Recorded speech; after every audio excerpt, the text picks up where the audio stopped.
So, I saw the trailer for this movie a lot. I could play a drinking game off of how many times I saw the trailer to this movie, and I finally saw the movie. Let's talk about it.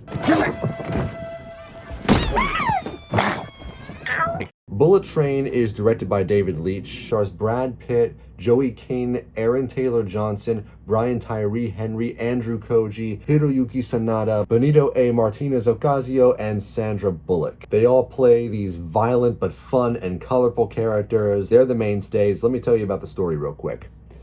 So, a retired hitman is pulled back into the life to acquire a briefcase aboard a bullet train in Japan, and he has to compete with other hitmen, and you get this huge web of just these assassins' lives, their stories. Think John Wick meets Murder on the Orient Express, directed like Kill Bill if it met Deadpool 2. I mean, like, come on, Deadpool 2 was even directed by David Leitch, and you've got a character whose superpower is luck. It's got quirky dialogue like Quentin Tarantino. There's even kind of a cartoon Looney Tunes vibe going on there, which I loved. And it also throws in the stylized violence of, again, Kill Bill and Deadpool. David Leitch is another director who made his transition from stuntman to director, and I looked up some of the bios for the crew. Apparently, a lot of them also made that transition from stuntman, and I think that's such a fascinating story, and I love seeing the results in movies like this. I gotta lie, I went into this movie with pretty low expectations. The trailers made it look kind of lame, but I had a total blast with this. I can best describe this movie as this non-stop mayhem-filled thrill ride. Brad Pitt always brings an A-plus effort to just about every movie he's in, and this one is no exception. I feel so weird saying this about him since he's the lead role, but he is a standout in this movie. His character's quirky, and the way he plays him, he just makes him so likable. I love the concept of this character who used to be a hardened killer but then turned to pacifism. He keeps quoting all these rules he has, these self-help books that have helped him. He makes recommendations to other characters. He's just trying to take low-key jobs right now, and he wants to make this one his last and get out of there. We've seen characters kind of like that before, but the performance is what makes this guy so unique. He makes him so likable. And one of the themes of the movie is luck and fate and karma, and he basically carries this belief that he brings bad luck to himself and to the people who cross his path. And I can't really give away too many spoilers as to how that plays out, but I love the way they make it play out, in just regards to his interactions with other characters, what happens to whomever he crosses, how it happens, how that affects him, and how it just affects the whole web that is going on this train. Now, as I said before, I went into this movie with low expectations, and my first impressions of this movie made me think that it was going to be the kind of lame, just smash fest that I thought it was going to be. It felt like a very bad Guy Ritchie parody, or I don't know, a poor man's Smoking Aces. It's definitely got a tendency to jump around, and it's a little hard to follow at times, especially at the beginning, especially in the first act. But once everything's established, it takes the fuck off. It definitely won me over, mainly because of the performances. I really like the puzzle box approach that this movie has. I think other directors have done it better, but I still really like how it's done here. Now, I was surprised by the critics' reactions to this movie. Apparently, it's got a 55% critics rating.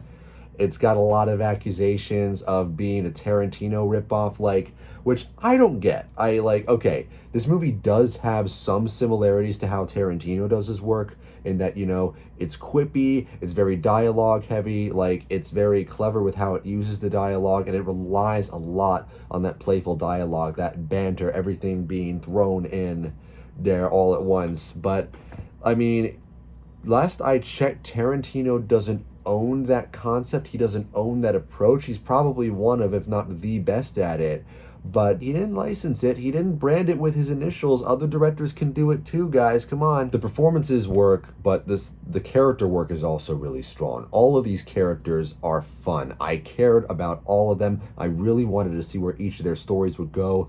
There were some I was really rooting for, and some of them get affected in a negative way by the plot, and it genuinely hurt me to see that happen. I really like the characters in this movie. Speaking of which, the standout thing about this movie in general is is the comedic duo that is Lemon and Tangerine, played by Aaron Taylor Johnson and Brian Tyree Henry. As great as Brad Pitt is, these two are the best thing about the movie, easily. They both have really interesting stories. I love the banter between them. Their chemistry is great. And Lemon, that's the one Brian Tyree Henry plays, he's got this hilarious Thomas the Tank Engine obsession. Like, I thought it was going to go somewhere in a direction that it didn't end up going, but it's still a really funny gimmick of his. Honestly, if they wrote a standalone spin-off with just these two, I would watch it. I would watch it hands down. They do have this one scene that kind of drags on for a little long. They're debating about their kills and they come to the conclusion that they each have like 17 kills. And they have this flashback where they show all the kills. And like, I don't know, it just kind of felt unnecessary to me. But other than that, they're great. As I mentioned before, Hiroyuki Sanada is also in this movie, and he doesn't come into play in a major way until toward the third act of the movie, but when he does come to play, he kicks some serious ass, plays a Bamf as per usual, just a total Bamf as per usual. Fucking love Hiroyuki Sanada, man. I'm so glad he was in this. I love the hands-on action scenes. I love how well they balanced it with the comedy, and it just accomplished so much, even though it had like half the budget of, say, like The Gray Man or that Batgirl movie that got the axe from Warner Brothers. One thing about the comedy, I kind of wish it had gone further, if that makes sense. There's this one scene where Lemon and Brad Pitt's character are in the quiet car together, and they're basically trying to fight while keeping the quiet rules going. You've seen it in the trailers by now. And I kind of thought they could have done more with that gimmick. I don't know if anyone watching this video has seen this movie, but they do something similar in the movie Storks, and personally, I think that movie did that scene way better. I love how the movie keeps you guessing as to what's going to happen with these characters, what's really going on, what brought them all on this train together. And I was surprised by the twists, personally. Like, I did, for the most part, the characters, the story did not go in the direction that I thought it was going to do. I was surprised, and I love being surprised. I love being proven wrong, having my expectations subverted when they do it right. Looking at UD&D, Game of Thrones Season 8 does not subvert expectations, it's just bad writing. This movie honestly feels like a win for cinema and original filmmaking. The 3 movies that I can say that for this year, probably 4 actually, this movie, Top Gun Maverick, Everything Everywhere All at Once, especially that one, that's one of my new favorite movies, and maybe the new Nick Cage movie, Unbearable Weight of Massive Talent, that was really good too. Now apparently this movie was actually based off a book with the same title, but let's be real, I had never heard of this book before I saw this movie, and I'm willing to bet that a lot of other people haven't. Unfortunately, reading is a very niche thing right now. So people went into this movie expecting an original concept. It wasn't Marvel, it wasn't Star Wars, but people went to see it anyway. This movie's making money right now, and that makes me happy. Same with Top Gun Maverick. I mean, the first Top Gun came out in the 80s, and then decades after that release, the next generations go to see the sequel, and it makes big bucks at the box office. Things like this really give me hope for the theaters and cinema, and just the idea that original movies can still make it. People have just got to go see them. That being said, as you've probably figured out by now, I did have some issues with this movie. I thought it was a little too convoluted, a little padded at times. You've got lots of characters. Now, that did not bother me too much, because I figured from the way they did the opening credits, like that Borderlands style, naming this character with a big flash of their title on the screen. Each character has a part to play. They add something to the story, and each of them is worthwhile. There's not a single character in this movie that I didn't think added something. It's boom. Now, the element of this movie that definitely falls the shortest, and unfortunately it does fail this movie in a pretty big way,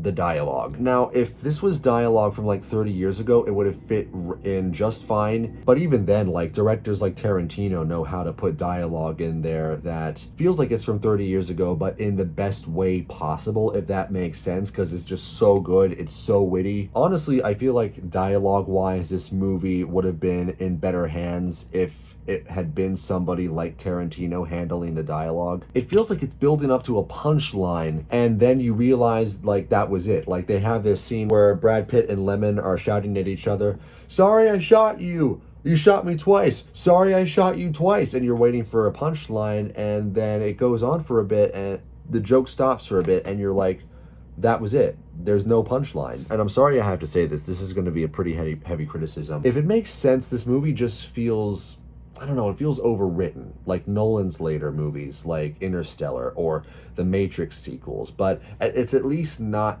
too pretentious like a lot of those movies are. The dialogue wouldn't be such a problem with me if they just made it better and if it weren't such a cornerstone of the movie. I mean, this movie is really relying on this dialogue to work, but it just doesn't. It really doesn't. Taking a quick break from talking about the dialogue, the villain of this movie is called the White Death. He's in the shadows for the most part. They spend a lot of time building up to this character, and then you see, like you don't even see his face. He's that in the shadows, and then the guy they cast to play him, man. When you see the actor who plays this big bad criminal mastermind who's been built up for such a long time, when you see it's this guy, I don't want to give away too many spoilers, but like it's like this dude, that's the guy you were building up to. But if you think of this movie as a comedy first and foremost, then the casting might work for you. So it's really going to depend on your interpretation, I think. As flawed as the dialogue is, I still think that it's saved by the acting and the performances and the interactions between these characters when the story gets going. I mean, it really makes you want to see these characters interact. And when when one character's path crosses another's, you really, like, it makes your ears perk up. You want to see what happens. Just like the limitless possibilities this movie sets up is great. So yeah, it has some issues, but ultimately I was satisfied. I do think that there was a point in the third act where they could have just ended the movie right there, but it's whatever. I had so much fun, I don't care. It's definitely not going in my top 10s as far as my favorite movies of this year go, which is sad.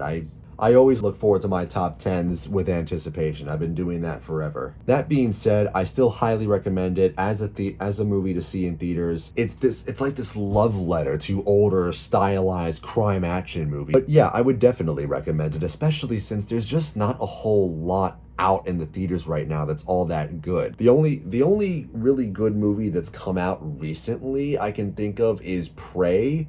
Look for my review on that, by the way.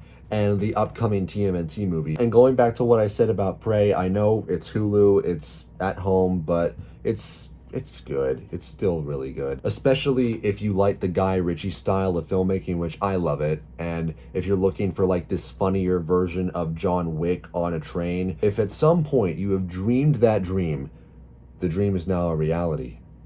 It's waiting for you. I would say this movie is 85% crispy. It helps that I went in with low expectations because of critic ratings, but it's a worthwhile meal. Guys, thank you so much as usual for watching. I also have a gaming channel and a clip channel. Feel free to check those out. More reviews coming real soon. This has been real crispy. And that's it. The crisp is spoken. Take care.